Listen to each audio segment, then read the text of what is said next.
स्वर्गलोक बैकुंठे है या से प्रेरणा ओरे, गरीबदास 60 शास्त्र और 4 वेद की दौड़े। 88 जिस रटे 88,000 ऋषि, 88 जिस रटे हैं गांव में शंकर शेष, गरीबदास बैकुंठ से और प्रेरणा देश। ये 88,000 ऋषि, 33 करोड़ देवता, ये विष्णु भगवान के, इन 3 देवताओं के, ब्रह्मा विष्णु महेश भगवान के अंदर आते हैं और ये इन्हीं की उपासना करेंगे और कहां जावें। तो यहां का ये सारी बात सुनकर कबीर साहब जी ने असली भक्ति तथा का दूध और पानी छाना। किस प्रकार? सुन स्वामी निज मोल गति कै समझाऊं तो ही, गरीबदास भगवान को राख्या जगत सम्मोही। अब सम्मोहन एक क्रिया होती है, कहते हैं उसने उसको सम्मोहित कर रखा है। सम्मोहित एक होती है सिद्धि, उसको सम्मोहित कर लेते हैं तो उसके सिवा उसने कुछ नहीं सूझता, आगे पाछे वो कितना कह लो उसको उसी की तरफ आकर्षण बना रहता। तो यहां गरीबदास जी महाराज कहते हैं विष्णु भगवान ने इस जगत को सम्मोहित कर रखा है अपनी माया से। सुन स्वामी निज मूल गति, निज खास मूल जड़ और वह गति यानी रास्ता बता दूं कि किस प्रकार यो जीव क्यों भ्रम रहे सो आप लोग। सुन स्वामी निज मूल गति कै समझाऊं तो ही, गरीबदास भगवान को राख्या जगत सम्मोही। 3 लोक के जीव सब विषय वास भरमाए, गरीबदास हमको जपै है तिसको धाम दिखाए।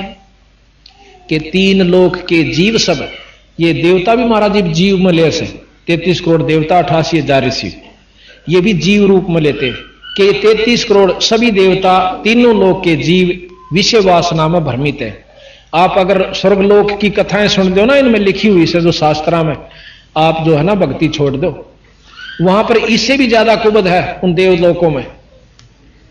आपने गौतम ऋषि और इंद्र की बात सुनी होगी, वो स्वर्गलोक की कहानी से कि इंद्र जो है ना इला के पास गया, वहां कुबद करनी चाहिए, इंद्र ने श्राप दिया, इंद्र को श्राप दिया और वह पत्थर की बन गई। ये ऊपरले लोकां के खेल हो रहे हैं, यहां तक राके हो जाए। तो महाराज के 3 लोक के जीव सब विषय वास भरमाए, विषय वासना में भ्रमित कर रखे। और गरीबदास हमने जपे उसने धाम दिखा, जो हमारा नाम जपे हमारे नुमाइंदे संत लेके, और जब वो नाम जपे, जब वहां पर उसकी मुक्ति का साधन बने, जब हम बतावा जब हो उसका। जो देखेगा धाम को सो जानत मोज, गरीबदास तो से कहूं सुन गायत्री गूंज। अब बंदी छोड़ने बोले दीपता तो आपने 4 वेदों के अनुसार और रामायण महाभारत के अनुसार बैकुंठ तक का ज्ञान है, उसको आप सत्य मान रहे हो। ठीक, आपने झलक भी होगी या शास्त्रों से भी सुन दिया होगा, पर इससे ऊपर तो जब देखोगे, जब हम बताओगे, और जब उसने देख लोगे, जब थारा यकीन होगा। अब आपको ऐसे रहस्यमय बात बतावांगे, क्योंकि बहुत देर से सुनने को मिलती ये कथाएं, और पूर्ण रूप से जानकारी जब हो से उसका समय लगा करता। एक बात, ये नानक जी है जो सिख धर्म के प्रवर्तक और महान संत हुए, ये बहुत अच्छे शब्द पुरुष हुए हैं। कबीर साहब इनके पास पहुंचे, कहने लगे नानक देव जी, कहां जी आप क्या की उपासना करते हो, क्या साधना करते हो? उन्होंने कहा कि निरंकार की उपासना करता हूं मैं। निरंकार? अखां। तो निरंकार की क्या पहचान है? आपने ध्यान द्वारा देखा हो? अखां देखा। अंदर ज्योति दिखाई देती है, प्रकाश दिखाई देता है। न बोला जी इस निरंकार ने तो सब चीज उलझा रखी है, इस ज्योति ने सारा काम बिगाड़ रखा। क्या मैं बताऊं? आपके 60,000 जन्म हो लिए नानक जी, जब से आप अपने लोक सतलोक तक आके इस ज्योत निरंजन काल के देश में फंस गए। न बोला नहीं ऐसी गल नहीं होती, केड़ा उत्थे तो कोई और है नहीं, सतलोक कुछ नहीं है। न बोला नहीं, मेरी बात तो सुनो। अग सुनाओ। आप सतयुग में अमरीश राजा थे। अच्छा? अखां। महाराज ने अपनी शक्ति से दिखाया, जब उन्होंने देखा सारा रोलक साची भाई। और तो आप त्रेता युग में जनक थे, राजा जनक, ये नानक जी थे, वो फिर दिखाया। अग जी बिल्कुल ठीक। और ईब आप नानक हो गए, इतने बड़े बड़े आप ऋषि और संत रह चुके हो, और अब आप नानक आगे अगले जन्म में आपका इतना भी ब्योंत नहीं रहेगा।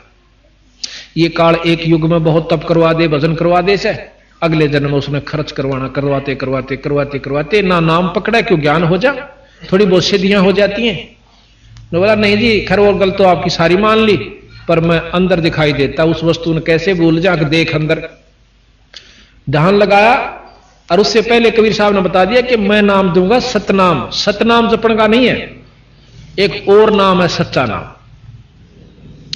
सच्चा नाम जपने का के लिए दिया गया, इसमें लिखा हो वो सच्चा नाम अलग से है। जैसे कहे ना दवाई ले ले, और दवाई दवाई नहीं मिला करती, दवाई का आगे फिर उनके नंबर हो सब, कौन से पेट की है, सिर के दर्द की है, कौन सी है, फिर वो दवाई आगे पावेगी।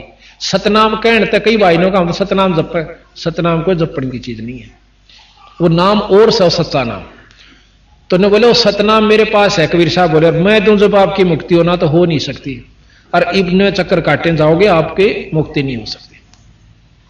ने बोला नहीं ऐसी गल नहीं, मुझे अंदर दिखाई दे, देख अंदर। ध्यान लगा कर नानक साहब ने अंदर देखा।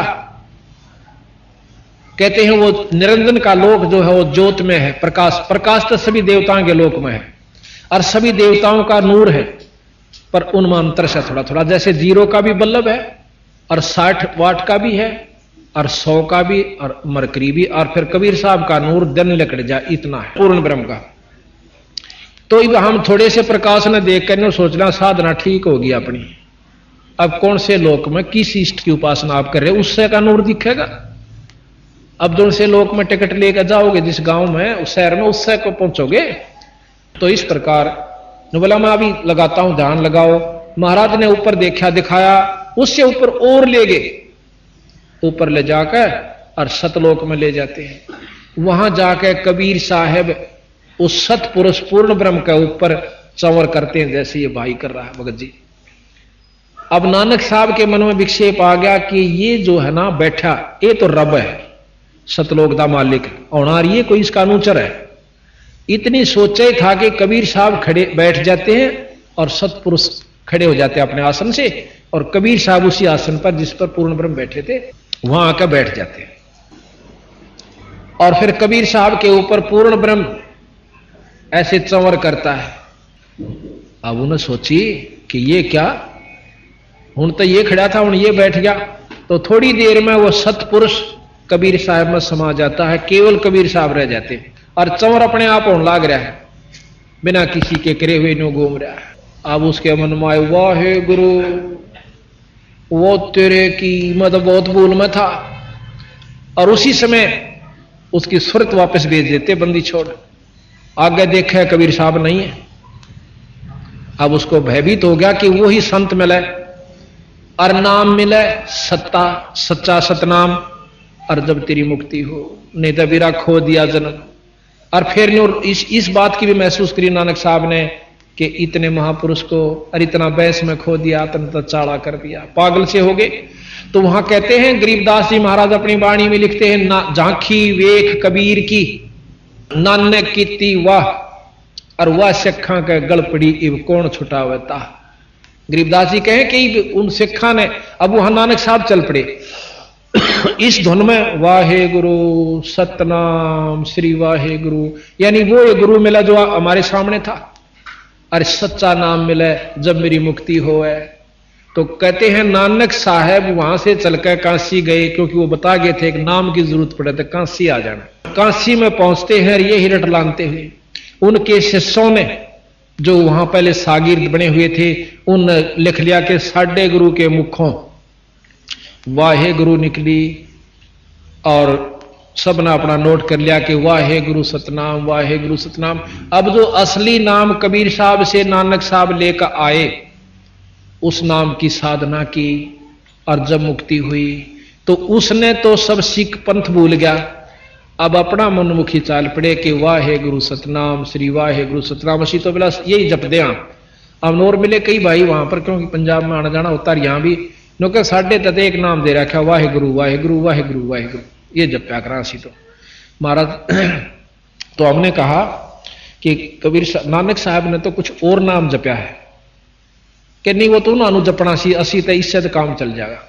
जब एक दवाई से वह तो सब पे असर एक के करेगी, पे पेट के दरक की तो एक एक गाली खानी पड़ेगी। तो नहीं साढ़े तो बिलाई में ठीक है। तो वह मतलब जहां भी जावे हैं नो नाम खराब कर रखे, असली नाम को भुला रखा है। अब आप देखोगे राम और कृष्ण का जाप करने वाले आप में बहुत मिलेंगे, क्योंकि राम कृष्ण तो बढ़िया कोई नाम नहीं। आप चले जाओ बरसाने में जहां की राधा थी, वहां कृष्ण का कोई नाम भी नहीं लेंदा, मानो कहें राधे राधे राधे, हम कहेंगे ना राम राम, तो वहां के लोग कहते हैं बेटा राम राम ना राधे राधे। तो दूसरा ऊपर उसका प्रति उत्तर देता है चाचा राधे राधे। वो क्या मानते हैं कि राधा सबसे प्रिय थी कृष्ण जी की, और हम राधा ने याद कराएंगे तो कृष्ण मिल जाएगा। वह राधा बेचारी रो पीट का पाया करती मुश्किल तय, और तुम राधा के नाम तो कृष्ण क्यों कर पाओगे भाई। तो ये मतलब नाम खराब कर रखे, फिर कहेंगे राधे राधे श्याम मिला दे, राधे राधे श्याम मिला दे। अब राधा बेचारी मुश्किल मिला करती, सारी हण रो पीट का जब दर्शन दिया करते। तो बंदी छोड़ कहते हैं कि विष्णु जी के पाने का एक सत नाम है, हर एक देव का सत नाम है, हर एक का सत नाम है, और उसका नाम इसमें लिखा है सतपुराण, वो नाम आपने जपना पड़ेगा, और जब मुक्ति उसका अपने इष्ट का भी लाभ तो पा सकते हो। तो उसके बाद सिख धर्म में जो है आपको ये वर्णन पूरा रूप से अलग से देंगे नानक साहब का दोबारा। अब तो हमने वैसे बीच में छेड़ दिया, इसका पूरा वर्णन दिखाएंगे। और मर्दाना जी की साखी नोट है हमारे पास, जो उन्हें खुद लिख रखी है कि नानक साहब से मर्दाना जी पूछे हैं कि आपका गुरु कौन था, कि साडा गुरु एक जिंदा गुरु पीर सी, जिंदा गुरु। आखिर में फिर एक साखी में खुद नानक साहब अपनी वाणी में लिखते हैं, बालाजी की ने नोट के रखी है, उसमें आ गया है कि मेरा गुरु कबीर साहब सी, साफ कर रखा उसने। तो ये गरीबदास जी महाराज कहते हैं हमने सुल्तानी नानक तारे और दादू को उपदेश दिया, जात जुलाया भेद नहीं पाया, वो कहां सीमा है कबीर हुआ। तो अब रामानंद जी का प्रकरण चल रहा है, हम पहले उसी को लेते हैं। अब कहते हैं कि इसी प्रकार रामानंद जी अपनी भक्ति योग साधना में उलझे थे। महाराज जी ने बोले अब तुम ध्यान लगाओ, कहां तक अपने योग से जाते हो। अब महाराज कहते हैं कि कृष्ण विष्णु भगवान ने को जड़ाए हैं जीवे। रामानंद जी बताओ है कि कृष्ण और भगवान विष्णु ने इन जीवों को अपने हिसाब से यहां पर सम्मोहित कर रखा, अपनी आकर्षण दिखा करके। अब आगे क्या, अब ये थोड़ा सा प्रकरण हम कल सुनाएंगे सृष्टि रचना का। जब आप सृष्टि रचना समझ लोगे ना, फिर बात समझ में आवेगी कि हाँ ये बात ठीक से कबीर साहब की। ग्रीबे कृष्ण विष्णु भगवान ने को जड़ाए हैं जीवे, गरीबदास तीन लोक में काल कर्म सिरसीवे। भूमि धरणी आकाश थम ये चलसी चंद्र सोहरे, गरीबदास रज बीरज की कहां रहेगी धूरी। पिंड प्राण और ब्रह्मांड ये सब नष्ट होंगे। अभी आपने प्रकरण सुना था, लिखा प्रमाणित शास्त्रों में कि ये पृथ्वी भी नष्ट होगी, ब्रह्मांड भी नष्ट होंगे, ब्रह्मा जी भी नहीं रहेगा, विष्णु जी भी नहीं रहेंगे, शंकर जी भी खत्म होंगे। प्रमाणित सारा दे रखा कि 51वां वर्ष ब्रह्मा जी का चल रहा है, 100 वर्ष की उम्र है उनकी, उम्र ज्यादा लंबे वर्ष है उनके, बहुत लंबे प्रकरण दे देगा, कोई करोड़ों अरबों तक का एक मतलब करोड़ों वर्ष का एक दिन बन जाए। उसके बावजूद भी न्यों कहें 51 वर्ष पूरे हो चुके ब्रह्मा जी के, और 49 और हो जाएंगे, 51वां चल रहा है, तो वो मरेगा, समाप्त तो होगा। और महाप्रलय जब होगी, जब कुछ नहीं रहेगा, तो उस समय कहां रहोगे महाराज जी, स्वामी जी रामानंद जी से कबीर साहब प्रश्न करते हैं। पौमी धरणी आकाश थंबे चलसी चंद्र सोहरे, गरीबदास रजबीरज की कहां रहेगी धूर। ये रजबीरज से त्यार ये शरीर यूं कहां रहेगा स्वामी जी। तारायण तरलोक सब, तारायण तीनों लोक सब, चलसी चंद्र सु कुबेर इंद्र कुबेर ये सब खत्म होंगे, चलसी माने नष्ट होंगे। तारायण तरलोके सब चलसी इंद्र कुबेर, गरीबदास सब जाते हैं यो स्वर्ग पाताल सुमेर। सुमेरु पर्वत को कहते हैं। चार मुक्ति बैकुंठे बटे फना हुई कई बार, गरीबदास अलल रूप मध्य के जा, अलफ रूप मध्य के जाने संसार। ये चार मुक्ति के पाने वाले संत के कितनी बोलते आ लिए। धरु को चौथी मुक्ति प्राप्त है, गोपीचंद भर्तरी को चौथी मुक्ति प्राप्त है, प्रहलाद को चौथी मुक्ति प्राप्त है, और दोबारा ये भी आएंगे, और जो है राजा हरिश्चंद्र को भी चौथी मुक्ति प्राप्त है, मार्कंडे ऋषि को प्राप्त है। ये फेर चक्कर काटेंगे। गरीबदास जी ने लिखा है कि 10वां अवतार अभी आवेगा, और शास्त्र भी प्रमाण दें। और इन्होंने नाम तक बता रखा कि वहां पैदा होगा और हरिश्चंद्र राजा जो है 10वें अवतार रूप में आएगा, और विष्णुदत्त शर्मा के घर में सिंबल नगरी में पैदा होगा। यहां तक का प्रमाण गरीबदास जी ने आज से कई लाख वर्ष आगे का जो का तुम लिख रखा, और उसी का प्रमाण शास्त्र भी देते। तो यहां ग्रेब कहो स्वामी की तरह हो गए ये 14 भवन बिहंडे, गरीबदास भी जग के हाथ तेरा चले प्राण और पिंडे। के स्वामी जी ये सब खत्म होंगे, 14 भवन तक नष्ट हो जाएंगे, जब कहां रहोगे? सुन स्वामी एक शक्ति है अर्धंगी ओंकारे, गरीबदास भी जगता अंतलोक सिंगार। ये ओम शक्ति जो है, ओम शब्द ये ओंकार है, निरंजन का जाप है, ब्रह्म का जाप है। ये ब्रह्म खुद इस सारी सृष्टि को नष्ट करेगा जब इस पृथ्वी पर, गरीबदास जी ने लिखा कि आगे ऐसा समय आओगा कि कोई फल फूल का दार पौधा नहीं उगेगा और ना कोई कणक होगी, क्योंकि 3.5 हाथ नीचे तक का पृथ्वी खराब हो जाएगी, इस पर बीज नहीं उगेंगे। अब ये हालत इस पृथ्वी की होगी। तो उस समय इसको दोबारा निरंजन दोष है पूर्ण रूप से सारे ब्रह्मांड को खत्म करेगा 5 तत्वों के तहत, और फिर अपने अंदर संभालेगा। फिर ओंकार निरंजन ब्रह्म को पार ब्रह्म समावेगा और बीज रूप में सब जीव नरे नरे दर दिए जाएंगे। ये प्रमाणित बात कर रखी सतगुरु ने और शास्त्र भी बताते हैं। अब वो कहने लगे कबीर साहब से रामानंद जी की, इसी कौन सा स्थान है जहां कभी नहीं मरते, कोई नष्ट नहीं होता? तो उसको सतलोक बताया। एक सतलोक है, उस सतलोक में कभी परिवर्तन नहीं आता, ना वहां कोई प्रलय होती ना वहां प्रलय होती। जैसे का तैसा रहे परलोफना प्राण, गरीबदास उस शक्ति को बार बार कुर्बान। अब सतलोक के यहां, सतपुरुष के यहां कोट इंद्र ब्रह्मा जहां, कोट कृष्ण कैलाश, कोट कह करोड़ों, करोड़ों तो इंद्र और ब्रह्मा जहां, करोड़ों कृष्ण और कैलाश। गरीबदास शिव करोड़ हैं, करो कौन की आश। सतपुरुष के यहां करोड़ों शिव हैं, शंकर भगवान के से साधक उपासक संत वहां बहुत है। ग्रीब शिव शक्ति जासे हुई, शिव शक्ति शंकर भगवान भी जिससे उत्पन्न हुआ, शिव शक्ति जासे हुई अंत कोट अवतारे, गरीबदास उस शक्ति को लख सो हो करतारे। उस पूर्ण ब्रह्म की शक्ति को लख मीन पावे, पावे नाम विधि से वो परमात्मा स्वरूप हो जाएगा, करतार स्वरूप हो जाता है। जैसे आईएएस करने के बाद डीसी का अधिकारी हो जाता है। शंख स्वर्ग पर हम बस हैं, सुन स्वामी ये सैन, गरीबदास हम अलफ हैं, यो सब फोकट, ये सब गुल फोकट फैन। के शंख नील पद्म शंख स्वर्ग पर हम बस हैं सतलोक में, और सुन स्वामी ये सैन माने इशारा, और गरीबदास हम अलफ है, ये सब ये गुल फोकट फैन। ये गुल ये फोकट है, ये बेकार से जो आप 3 लोग थे की उपासना कर रहे हैं। अब इसको महसूस नहीं करना, कोई किसी इष्ट का उपासक हो तो गलत, महाराज ने किसी चीज को बिसराया नहीं, वही शास्त्र बताओ, पर हम जोर नहीं देंगे इष्टवादिता के कारण। हम भी उपासक हैं, हम ब्रह्मा जी का भी जाप करते हैं, विष्णु जी का भी जाप करते हैं, शंकर जी का भी जाप करें और माता का भी जाप करते हैं, ऐसी बात नहीं है। अब हमने जिस तरह काम पड़ा, जैसे हम प्रधानमंत्री के व्यक्ति हों और रहते हों जिला रोहतक में, तो हमने एसडीएम से भी मेल रखना पड़ा, डीसी से भी रखना पड़ा, भाई सारे काम जो हमने आवश्यक हो जल्दी हो जाएंगे, इतना सुख हो जाएगा कि भी कोई तकलीफ नहीं होगी। ये थोड़ा है कि हम प्रधानमंत्री के आदमी हो गए, सारा नमोल ले लें और किसी ने कुछ समझें, ये गलत बात है। पतिव्रता वही होती है जो अपने जेठ देवर जेठानी दौरानियां तय पूर्ण रूप से प्यार करे, उनका यथाउचित आदर दे, पर भाव रखा अपने पति में। ये पतिव्रता के लक्षण बता रामानंद जी कहते हैं, जे तो कहा सो मैं लहा, बिन देखे नहीं दीजे, गरीबदास स्वामी कहे कहां अलफ वो बीजे। वह चीज सह की फिर मैंने नो दिखा दे।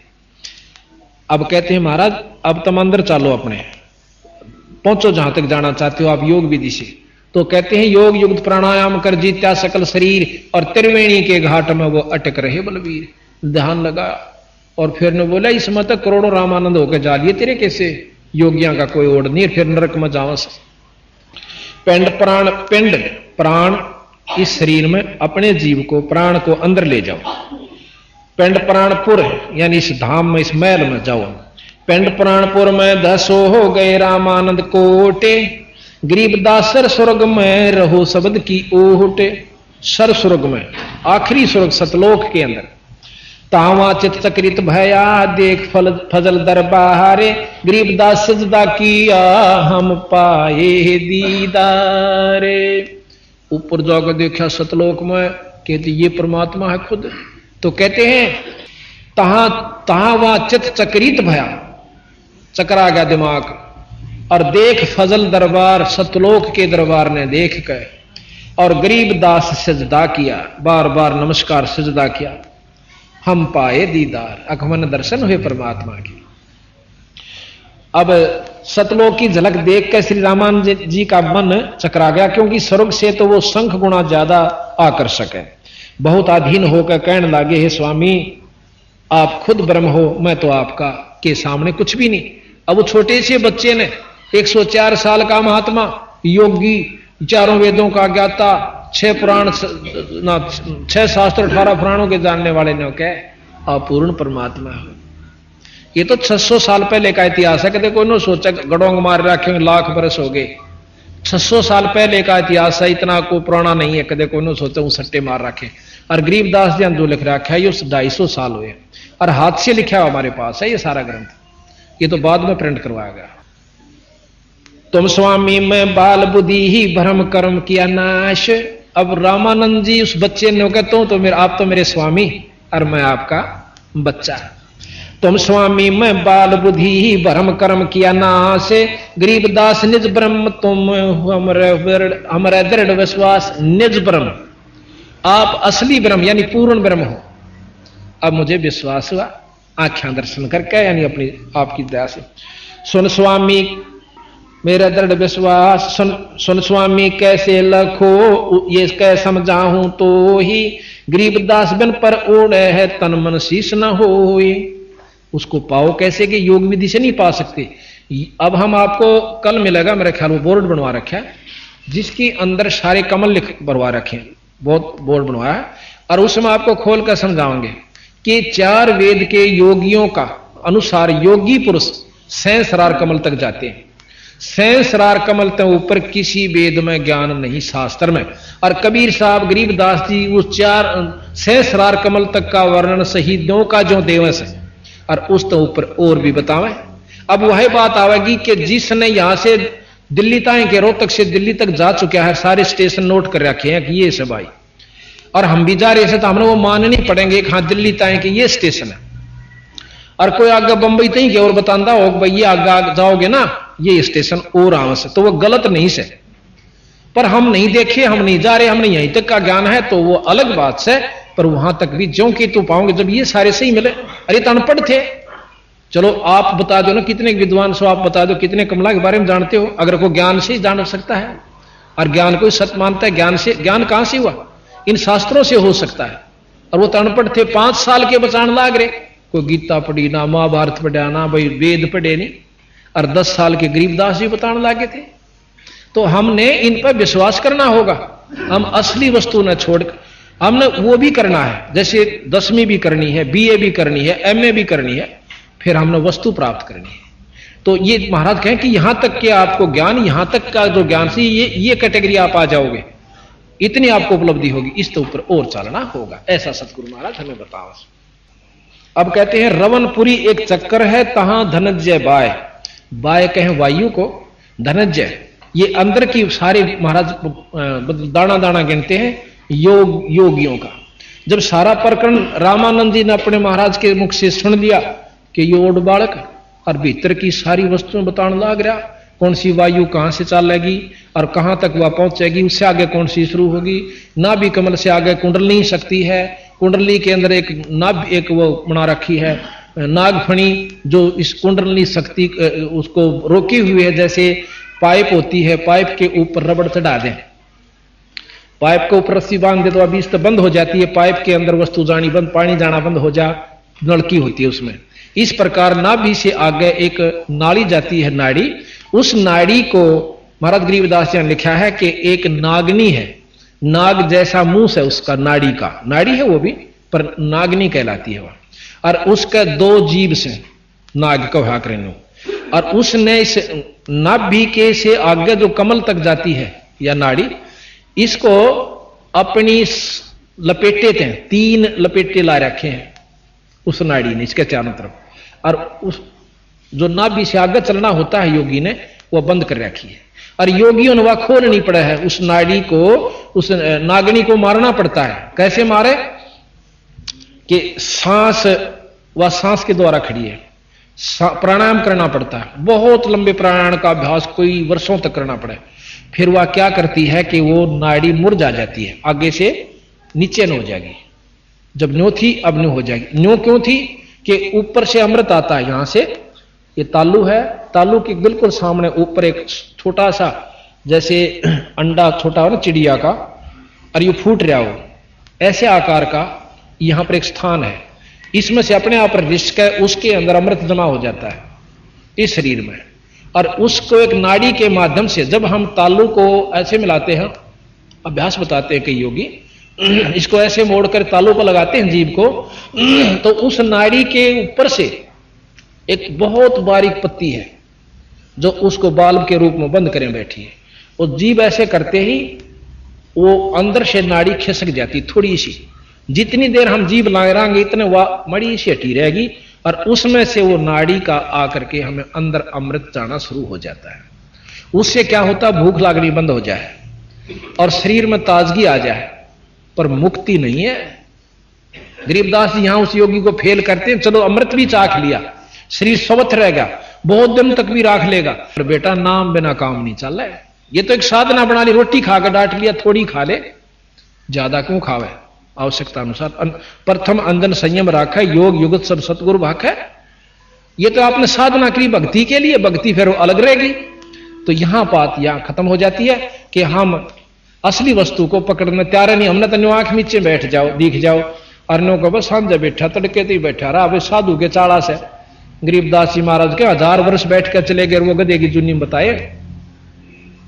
अब तब से क्या होता है, सिद्धि आ जाए छोटी मोटी, क्या होगी कि भाई पानी में पानी टेकदा, पाया का रेत नहीं लगता, आकाश में उड़ जा से, पानी पन्नों चला जा जो कर धरती में चाल्या करे। गरीबदास जी महाराज के तो बड़का के खेल से ये कोई वस्तु प्राप्त नहीं करी। 2 भगत थे, वो कोई गुरुमुख हो गए, किसी नाथ से संत से उसने उपदेश हो गया, तो उसने साधना बता दी कि तुम ऐसे करा करो, तुमने सिद्धि प्राप्त हो जाएगी। क्या हो जाएगी कि पानी के ऊपर कन्नो चले जा करोगे जो कर धरती पर चालो सो, और पाया का थरगार पानी कुछ नहीं लगेगा।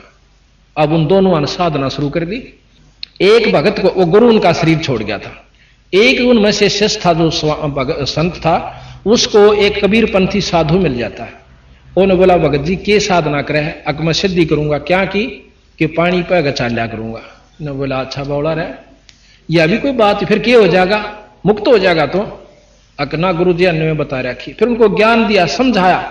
महाराज के तप से राज मद मानम, जन्म तीसरे शुक्र सवानम। तब से राजा बन जाओगे अगले जन्म में, इस जन्म में थोड़ी सिद्धि हो जाएगी, अगले जन्म में राजा, तीसरे में कुत्ता, यह उपलब्धि होगी तने, और गधा बनेगा फिर। अब वो समझदार था, बोले जी और के साधना, फिर उन्होंने बताई। गरीबदास जी ने लिखा कि 24 सिद्धि हैं, 3 लोग के शास्त्र केवल 8 सिद्धि 9 निधि बतावे, और यहां 24 सिद्धि बताते हैं कि हमारे नाम के जापते ये 24 सिद्धि आ जाएंगी। क्या, एक सिद्धि आकाश से उड़ जाई, एक सिद्धि जल पैर नीलाई, एक सिद्धि कुछ खावे ना पीवे, एक सिद्धि जो बहुत जुग जीवे, एक सिद्धि बहुत चोले तो झारे, यहां भी दिख जा, वहां भी दिख जा, वहां भी दिख जा, एक सिद्धि नहीं तत्व विचार। तो इस प्रकार 24 सिद्धि बताइए। कहते इन नबी 24 को ना मन चावे, सो हंसा सतलोक से धावे। जब आगे का को राह बनेगा बीरा, इन छोड़ देगा, उसका समझ में आ गई, उसने नाम साधना गुरु बना लिया। अब 12 वर्ष के बाद वो उसका दूसरा पहले गुरु का साथी, वो संत फेर फेटे से, वो बोला भाई कि मैं उपलब्धि हुई तने। अब जो कबीरपंथी हो चुका था उन्होंने बोला वह मन तो उपलब्धि होगी। क्या हुई कि वह नो बतान की नहीं से, बाकी मैं आपको ज्ञान बताऊंगा कि तू समझ पहले मेरी बात ने। पर वो सिद्ध हो रहा हो क्या न सुने था। नो बोला तने के बेरा, मेरी सिद्धि तन बेरा के उपलब्ध। आगे नदी थी एक नहर, उस नहर के पानी के ऊपर का पट पट पटनू चला गया दोनों धरती पर चाल से, और उल्टा ही फेर आ गया ने बोला देखा तने के पाया, बताए कुछ नहीं बोले डरे डोए। तो वो जो कबीरपंथी साधु था रोन लाग गया, ने बोला रे तने 12 साल में यूए सीखा, ये तो 2 अन्ना मत किश्ती परे ने ले जाएगी, 2 अन्ना में उल्टी ले आवे, 12 साल में 4 अन्ना का काम सीखा तने, और मुक्त हो जाएगा, गधा बनेगा। फिर वो पताई देखनू अपनी चुप बताई, उन्होंने बोला भाई मन तो जुल्म कर दिया, मत ईशन सब कुछ मान रहा था। तो ये हमने नहीं बेरा कि हम साधुओं ने किस ढंग से देखते हैं, इस साधना को देख कर हम लट्टू हो जाए साधु के चाड़ा से, और तीसरे जन्म वो गधे की जुनी में जाता है। ये कबीर साहब और सभी शास्त्र प्रमाण देते हैं। गरीबदास जी बताओ कि तपेश्वरी, ये भी बताते शास्त्र, तपेश्वरी राजेश्वरी, राजेश्वरी नरकेश्वरी, ये श्रुतियों का शास्त्रों का ज्ञान है। तो इन साधनों से तप करने से हम अगले जन्म में राजा की पदवी पाओगे, इस जन्म में काम चलाओ सिद्धि हो जाएगी, लोग रिझावण जोगी, पर अपनी मुक्ति ना शिष्यों की, ये बंदी छोड़ना। तो उस लड़के ने नाम ले लिया। तो इस प्रकार तो कबीर साहब को रामानंद जी ने जब ज्ञान हुआ, अब भाई साधना किया तेरी गलत बन गई, तो जब उन्होंने अपना नाम उपासना महाराज कबीर साहब के अनुसार करनी शुरू की, तो उन्होंने बोला महाराज जी एक नाम जपो, इस फिर वो चल रहा था ना प्रकरण। अब ये एक नागनी है जो इस नाभि के एक जो अंदर से जाती है नाड़ी, उसको बंद कर रही है।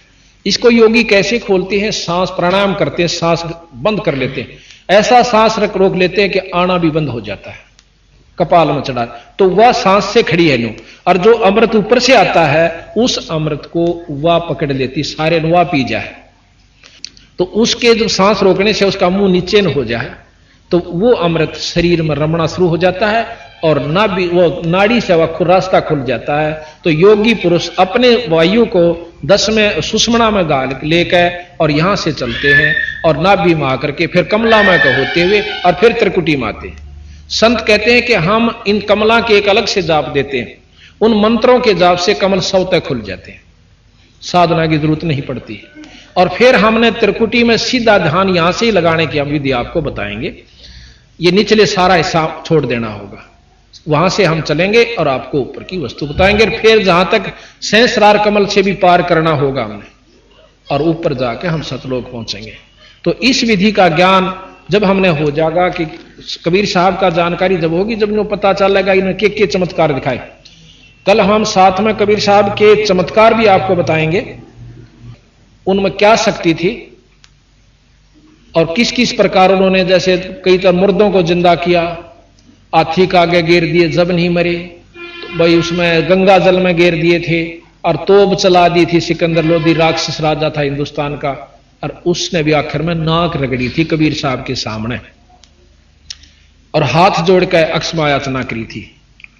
और वही एक राजा था जो कि कृष्ण जी का काबू नहीं आए, और क्या नाम है, कौरव और पांडव युद्ध होकर रहा, और वही हस्तिनापुर का राजा सिकंदर लोधी था, कबीर साहब का आगे नाक रगड़ी, और एक बनी 20 बार रगड़ी है। तो आज के उदाहरण है, और उसने कह दिया था कि आज के बाद हिंदू से मुसलमान नहीं बनाओगा। अगर सिकंदर लोधी कि जिस विधि से वो मुसलमान बना रहा था वो स्पीड चल जाती थी, हिंदू नाम का मेरे ख्याल में यहाँ कोई राष्ट्र नहीं रहता। उस समय में कबीर साहब ने आकर हमारी रक्षा करी, यानी उन्होंने नो नहीं कहा कि हिंदू मुसलमान कोई दोष है, पर भाई जो दिशा है अपना उसी ढंग से रहो, पर भक्ति भगवान सतपुरुष की करो। बोल सतगुरुदेव की जय। तो इस प्रकार रामानंद जी ने कबीर साहब की बात को मान लिया, और ये सारी योग विधि बता रखी। इसमें बहुत लंबा वर्णन है, पर इसका आवश्यक नहीं समझता, मैं आपको पढ़ पढ़ कर सुनाना, विधि आपको बता दी। ये सारा लिख रखा है कि कुंभक करे रेचक, कुंभक करे रेचक भरे फिर टूटत है कौन, गरीबदास गगन मंडल में नहीं होता है रोन। यानी सारे वर्णन दे रखा है, इन्हें कदे को सोचा ज्ञान नहीं था, तो वो हम फिर उसके साथ बताएंगे, जो बोर्ड बनवा रखा है उसमें आपको पूर्ण बताएंगे सारे। तो इस प्रकार ईश्वर की भक्ति हमने पहले तो ज्ञान नहीं कि कहां से शुरू करें, किसकी करें, उससे क्या लाभ होगा, और करते भी हैं तो वैसे ही अपने मनमुखी, गुरु बिना काम नहीं चलता।